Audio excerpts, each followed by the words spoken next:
Eldlich the Golden Lord. $14. That's a good price. But you want to know what's not a good price?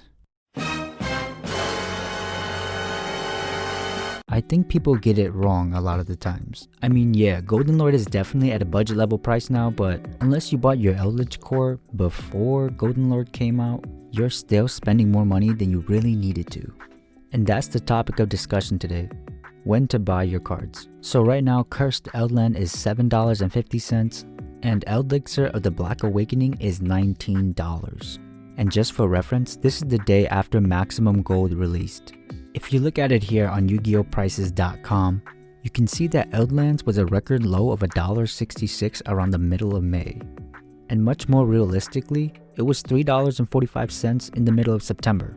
And it only goes up from there really. So Maximum Gold's full card list was released just about a week and a half ago, but the leak has been around for about 4 months. Once Konami started pouring out the cards that would be in the set, and it matched up with the leak, that right there was the selling point for all these card spikes. And I mean, come on, to be honest, it's a Maximum Gold set, Golden Lord. It would be disrespectful to not put him into a gold rarity. Let's actually take a look at Elixir of the Black Awakening now. At the end of September, the card was only $7.44. Once it hit the middle of October, it hit up all the way to $11.99. And now, at this very point, we're looking at a $19 card. That's literally like buying one right now when you could have bought 3 back in September. So yeah, you're definitely not saving money there, but can we really complain? And my argument is that yeah, we really still can complain, unfortunately. Not that it's really going to do anything at this point, but why do we always do this to ourselves? And so my answer to that is that don't. Just simply start researching it. It's kind of annoying. It takes time from actually playing Yu-Gi-Oh! It's the reality of what we have to do.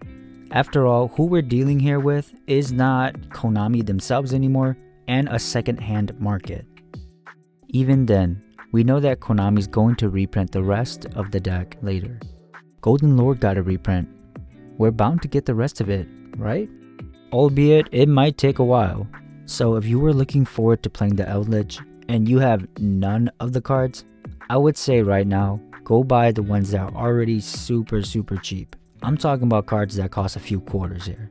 Yu-Gi-Oh cards really don't get cheaper than that. And if they should go up in price, you're going to be kicking yourself in the head again. All in all, this is not anything new like I was saying beforehand. I mean, just look at the Raid Raptors. It is a phenomenal deck. But have you seen the price on Tribute Lanius? $40. And more than likely, you actually want to play 3 of it, so that's $120. And the rest of the deck is so cheap to play. This card came out in a set that's actually quite old, all the way back in 2016. And if you just look at it even a year ago, it was about $10. In September, it was $26.78. Not the best, but trust, a lot better than what it is right now. So when did the spike really happen for this card? You guessed it, just a few weeks before Phantom Rage was released. The moment you know reprints or support is coming out for a deck, go ahead and buy the deck if you already don't have it.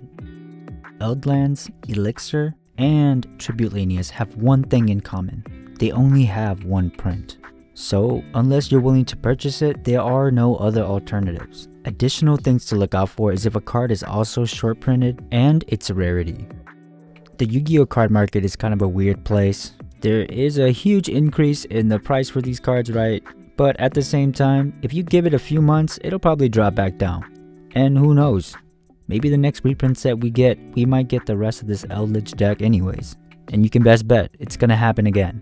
The moment it gets announced, this Eldlich, the Golden Lord, is gonna go up. Do yourself a favor, don't play yourself. If you like the Eldlich strategy, you've always wanted to play the deck, go ahead and pick it up. I'm planning to pick it up. I think he's just one of the most phenomenal cards to ever come out. It's a deck strategy to me that it's unparalleled to a lot of Yu-Gi-Oh decks. Plus, who knows what may come out later. There may be a deck strategy that's going to come out and utilize the Eldlich deck like we've never seen beforehand.